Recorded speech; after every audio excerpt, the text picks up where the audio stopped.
4 महीने और मैं सरकार बदल दूंगा। ये बात कही है शरद पवार ने। कहां कही है, क्यों कही है, ये सब कुछ मैं बताऊंगा आपके वीडियो में। और साथ ही साथ बताऊंगा कि क्यों आरएसएस को लग रहा है कि अजित पवार की वजह से एनडीए का हाल महाराष्ट्र में हुआ है ऐसा। नमस्कार, मेरा नाम है मनीष कुमार सिंह और आप देख रहे हैं 4 PM महाराष्ट्र। दोस्तों, महाराष्ट्र में बीजेपी की हालत दिन पर दिन खस्ता होती चली जा रही है और जिस तरीके से विपक्षी दल हावी हो रहे हैं, उसे देखते हुए ये साफ लग रहा है कि आने वाला विधानसभा चुनाव बीजेपी और एनडीए गठबंधन के लिए बहुत ज्यादा तकलीफ भरा हो सकता है। अब मैं आपको बताता हूं कैसे। शरद पवार, जो शरद चंद्र पवार एनसीपी उसको लीड करते हैं शरद पवार, और उन्होंने भी हाल ही में किसानों के साथ बैठक की है और अपने कार्यकर्ताओं के साथ भी उन्होंने मीटिंग की है। और किसानों के साथ बातचीत करते हुए शरद पवार ने किसानों को यह कहा है कि बस 4 महीने और रुकिए और वो महाराष्ट्र की सरकार बदल देंगे और उनकी जो है सरकार वो बनेगी और फिर सरकार जो है किसानों के हित में काम करेगी। शरद पवार लगातार जो है किसानों के साथ संपर्क बनाए हुए हैं और मैं आपको बता दूं कि अभी जिस तरीके से बीच में सूखा पड़ा था, अभी भी किसानों की हालत जो है बहुत ज्यादा अच्छी नहीं है।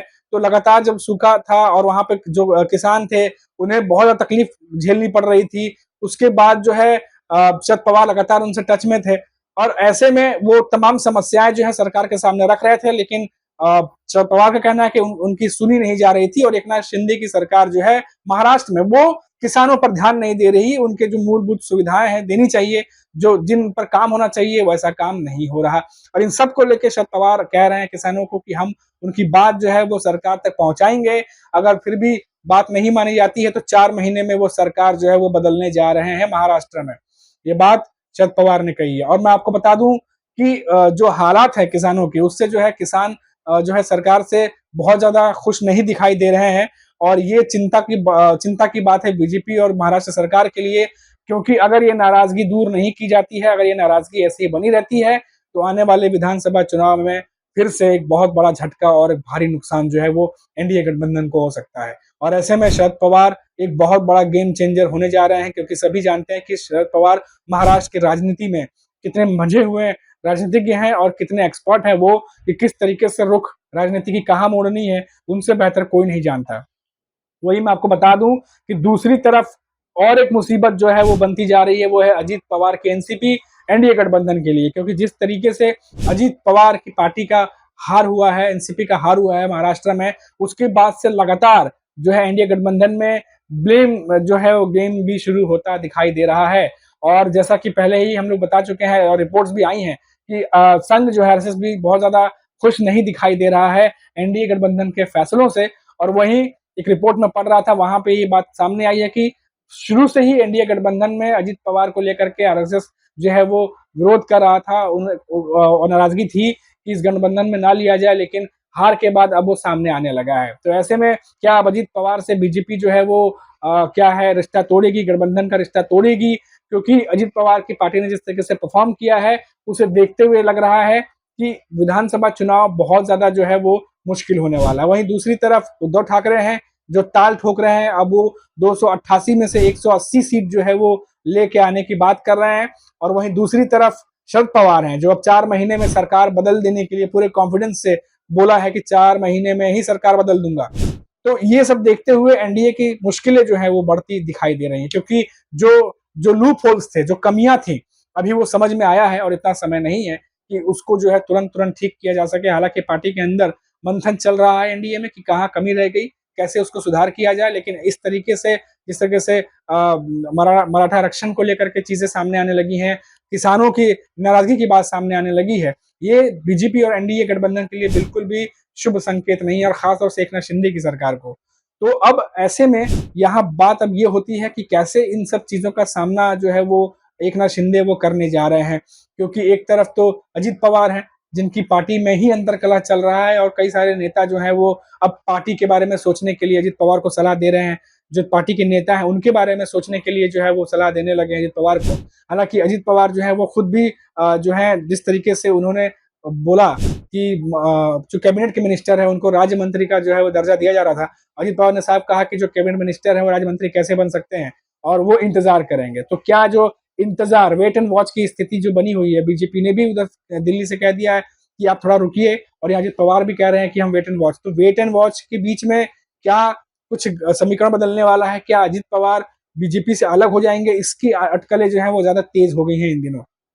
वही मैं आपको बता दूं कि अभी कुछ दिन पहले ही अजित पवार जो है वो शरद पवार की तारीफ करते हुए भी दिखाई दिए, जब एनसीपी की 25वीं स्थापना दिवस था तब, और धन्यवाद कहा जिस तरह से शरद पवार ने पार्टी को संभाला और आगे बढ़ाया है। तो ये भी एक आकलन लगाया जा रहा है कि क्या अजित पवार और बीजेपी की नाराजगी आपस में बढ़ती है तो क्या अजित पवार के पास ऑप्शन खुला है कि वो वापस शरद पवार की पार्टी में चले जाएं, और ऐसे में क्या शरद पवार जो है वो अजित पवार को वापस लेकर के, जो अजित पवार के साथ जो उनके विधायक सब गए थे छोड़ करके, क्या उनको भी अपनी पार्टी में ले लेंगे? ये भी एक बहुत बड़ा सवाल है। और वहीं बात करें यूपीटी ग्रुप की, तो यूपीटी ग्रुप और एकनाथ शिंदे की शिवसेना दोनों आमने सामने इस बार लोकसभा चुनाव में लड़ी थी, और दोनों जो है दोनों का परफॉर्मेंस ठीक ठाक रहा। और खासतौर से बात करें उद्धव ठाकरे की, तो उनकी तो लहर चलती हुई दिखाई दे रही है, और यही माना जा रहा है कि विधानसभा चुनाव में इस बार उद्धव ठाकरे बहुत बड़ा उलटफेर करने वाले हैं। एक तरफ तो शरद पवार और उद्धव ठाकरे मजबूती से उभर रहे हैं, और दूसरी तरफ अजित पवार एकनाथ शिंदे गुट आपस में ही जो है अंतरकला उनका बना हुआ है, आपसी जो है मनमुटाव सामने आने लगे हैं। और अब जब सांसद जीत करके आए हैं, उसके बाद भी जब उन्हें केंद्र में कैबिनेट में जब जगह नहीं मिली है, उसके बाद से बगावती सुर भी सुनाई देने लगे हैं। तो अब देखना होगा कि क्या वाकई में जो चीजें सामने आ रही हैं उससे कुछ फर्क पड़ने वाला है, या मौका रहते बीजेपी कोई और गेम प्लान कर सकती है और राजनीति समीकरण बदल सकती है। अब मैं आपको बताता हूं कि ऐसा मैं क्यों कह रहा हूं, क्योंकि जो बीजेपी के कई सारे बड़े नेता हैं वो इन दिनों उद्धव ठाकरे की तारीफ करते हुए दिखाई दे रहे हैं, और ये भी लगातार खबरें आ रही हैं कि बीजेपी की तरफ से उद्धव ठाकरे को मनाने की कोशिश की जा रही है। और जैसा कि हमने आपको पहले भी बता चुके हैं कि यहाँ पर एक बड़े बिजनेसमैन के घर पर एक मीटिंग भी हुई थी, जहां उद्धव ठाकरे सब परिवार गए थे, और वहां कुछ बड़े नेता भी एनडीए अलायंस के मौजूद थे। तो ये तमाम खबरें जिस तरीके से आ रही हैं, ऐसा लग रहा है कि कहीं ना कहीं एनडीए गठबंधन जो है बीजेपी, वो कुछ नया समीकरण जो है वो भी बिठाने की कोशिश कर रही है। क्योंकि चंद्रकांत पाटिल जो है बीजेपी के, उन्होंने भी बोला था कि जितनी मेहनत उद्धव ठाकरे ने की है, उन्हें उनसे ज्यादा फायदा जो है वो कांग्रेस और एनसीपी को हुआ है, शरद चंद्र पवार के एनसीपी को। तो ये जो सॉफ्ट एक रवैया अपनाया हुआ है बीजेपी के नेताओं ने, इससे ये भी लग रहा है कि कहीं ना कहीं वो उद्धव ठाकरे के पास वापस जाना चाहते हैं और उन्हें मनाने की कोशिश कर रहे हैं। लेकिन सवाल ये है कि क्या उद्धव ठाकरे वापस एनडीए का हाथ थामेंगे? और ऐसा बिल्कुल नहीं दिखाई दे रहा है। इसके दो रीजन, एक तो वो खुद कह चुके हैं रैलियों में कि वो बीजेपी में वापस नहीं जाने वाले, चाहे कुछ भी हो जाए। और दूसरा, जिस तरीके से उद्धव ठाकरे को सिंपैथी जो है वोट मिला है, उद्धव ठाकरे की जो लहर है, जो लोगों का एक रुझान उनकी तरफ दिखाई दे रहा है, वो विधानसभा तक जो है वो बरकरार रखना चाहेंगे, और लोगों का जो प्यार उन्हें मिल रहा है उसे बरकरार रखना चाहेंगे। अगर ऐसे में वो बीजेपी की तरफ अगर चले जाते हैं तो कहीं वोटों का खेल गड़बड़ा सकता है, और जो लोगों का एक कह सकते हैं एक जो उनका लहर बनी हुई है उसमें भी कमी आ सकती है। तो कई सारी ऐसी चीजें हैं जो दिखाई दे रहा है यहाँ से।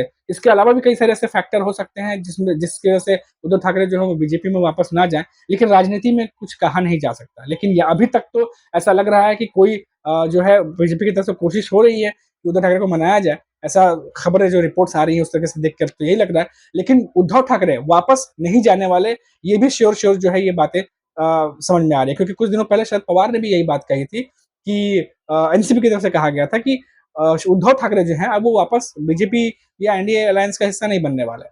तो ये क्लियर कर दिया गया है इंडिया गठबंधन की तरफ से और साथ ही साथ उद्धव ठाकरे की तरफ से भी। तो अभी क्लियर अभी तक की जो अपडेट थी वो मैंने आपको बता दी है दोस्तों। तो आगे भी आप ऐसी ही अपडेट आपको मैं पहुंचाता रहूंगा जैसे जैसे खबरें हमारे पास महाराष्ट्र की आती हैं। और तब तक के लिए आप देखते रहिए 4 PM और मुझे दीजिए इजाजत। नमस्कार।